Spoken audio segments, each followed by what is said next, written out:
progress on tiling the pump house is going nicely.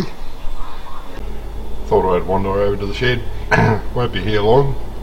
As you can see, it's just coming on for 1 o'clock in the afternoon, and 33.7, 67% humidity, and that translates as, feels like, looking down my phone, 44.4 as it feels like. So yeah, I'm not going to be working here. I'm just going to check on a couple of things and then go back to my nice comfortable lounge room and catch up on my YouTube feeds that I didn't catch up with yesterday. And that's interesting. Why is it blinking generate light? I shall report that to Thomas,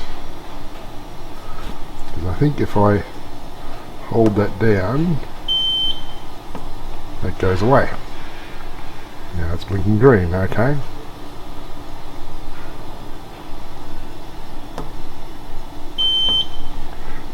Now it's off. Okay. Jupiter reported that the water in here was too cold for a shower first thing in the morning, so I figure that's down to the tank overnight has not had any circulation going on because the pump is solar powered, which means that the hot water would be up at the top of the tank, and of course the feed to the pump is drawn off the bottom of the tank, so you'd be pulling the cold water. So looks like it's afternoon hot showers only. Yeah, it's Sunday and tiling continues in here. It's looking pretty good. We're going to get a grill over there. So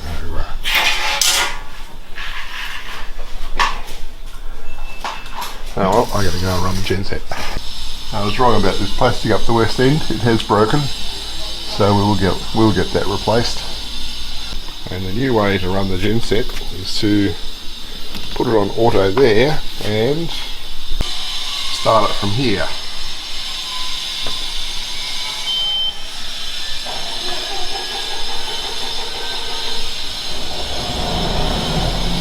There we go. The advantage of doing it this way is that when I later go and turn it off here, it will actually give it 2 minutes to cool down before the gen set itself shuts down. Oh, that's long enough. Okay, so that's now I said I'm not going to accept power from it anymore. I'll give it 2 minutes to cool down. Well, this pressure tank didn't seem to be doing much, as in the pump is still going zick click, zick click, zick click. So this was supposed to come pre-pressurized to 5 psi, just presumably to push the diaphragm down from the top to the bottom. I put a tyre gauge on it and it said 35 psi, and given that the pump only runs those gauges up to 22 psi, there was never any water going into that. So what I did is I lowered the pressure to about 7 psi, and now it works as it should. Mind you, there's a bit more weight of water in that thing now, so it's tilted that bracket a bit. May come up with a solution sometime to hold down the back edge, but not hugely fussed. It's not about to fall off there. But yeah, so that might work as it should now. And this surplus of valves did actually work out to my advantage. I was able to turn off this one to stop the pressure from the pump reaching the thing, and then turn on that one to release what little bit of pressure there was. And there was just a tiny little dribble of water came out, which gave me a fair indication there was none going up into the vessel itself. So when I was finished lowering the pressure, I just had to close that valve again, open this one up, and then the pump started up and ran until it pushed some water into there and got the pressure back up to 22 psi. So we may be okay with just that one pressure vessel. Now that's done, I'll go back to my nice cool lounge room again. So it looks like they've pretty much got that done in there. That's very nice. And now the exercise for the day is to build the bench out here.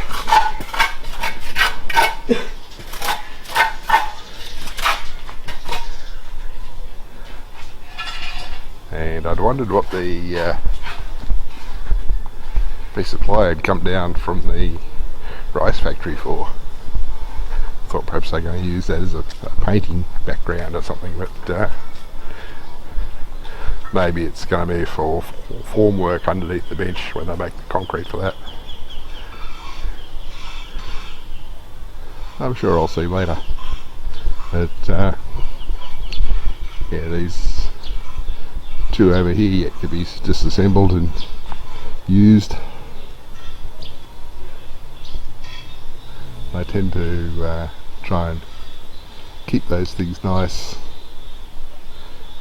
until they're actually needed, rather than just have them broken up and burnt. But yeah, fine sunny day, so of course it's hot and time to retreat already to the lounge room. I wondered why my mouse track over here looked a bit dirty. It's been inhabited by ants.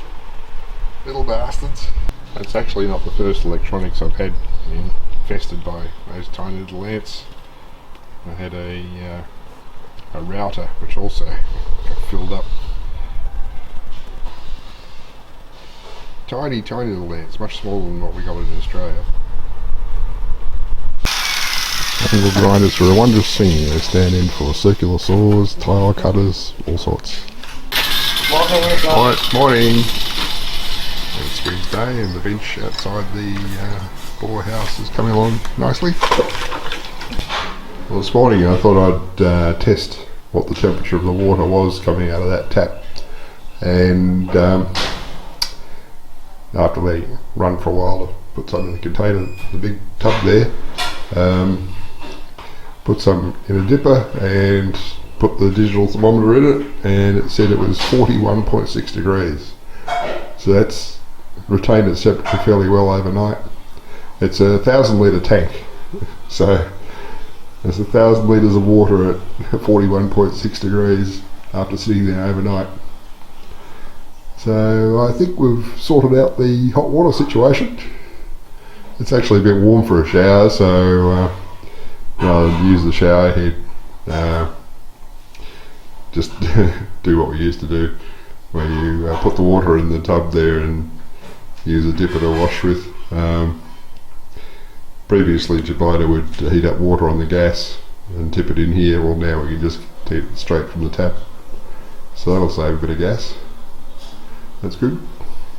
And this was actually all, well, the water heating using the solar tubes on the back roof, that was a plan from original construction of this house. That was the whole idea behind having two tanks on the stand. The top one was going to be the general feed that water was pumped into from the well, or wherever we get it from, and the lower one gravity fed from the top one via a float valve, and that was for the warm water to be heated via poly tubes on the roof, powered by a solar powered hot water recirculation pump. So the idea is that when the sun shines, heats the water and powers the pump. If the sun's not shining, the pump's not running, then not circulating the water out of the tank into the tubes where it might get cooled off. And that plan seems to have come together pretty well. Construction of this house started in February 2017 and was wrapped up by mid-year, although we've done quite a bit to it since. Looks like these guys are doing the finishing touches on the bench out here, the grouting. So I just handed the boss man the current list of tasks, so it helps him keep track of things a bit more and avoid losing track. But it's hot out here. One of the tasks I've got on the list is to paint this back roof, which involves, I guess, pruning back the tree a bit so that it doesn't brush the paint off when it's still wet. I think there are less plants out here than every time I look. Yeah, that's fairly salty water, so I don't really expect these plants to live at all. I thought I'd take a short walk down to the rice factory to see if anything's changed down there, but I won't be out long because it's already getting hot. Well, it's all closed up and the truck is out and about, so I guess Astra's out wheeling and dealing. My goslings are growing despite their conditions.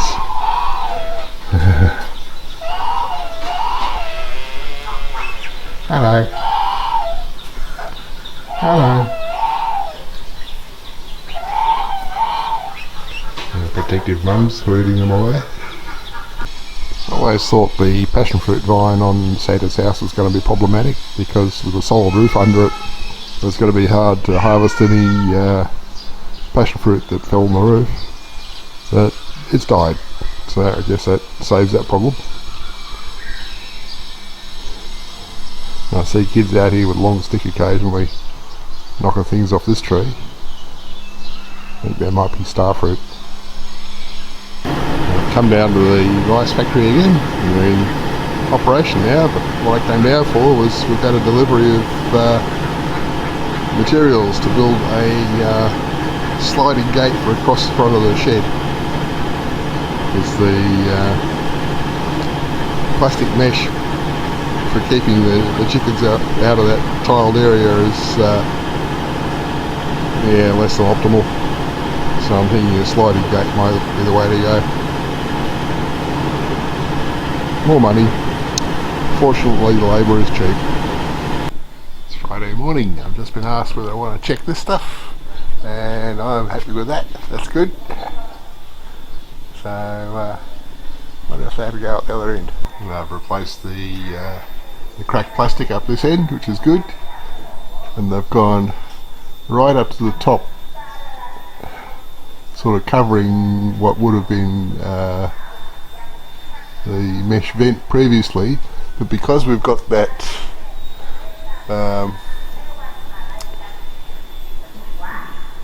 layer of mesh below the roof level there, that still leaves vent space at the top, so that's okay. Yeah, well, I'm happy with that. This is the computer over in the shed, and I've called up my diagram of what I'd like the sliding gate and the swinging gate at the front of the shed to look like.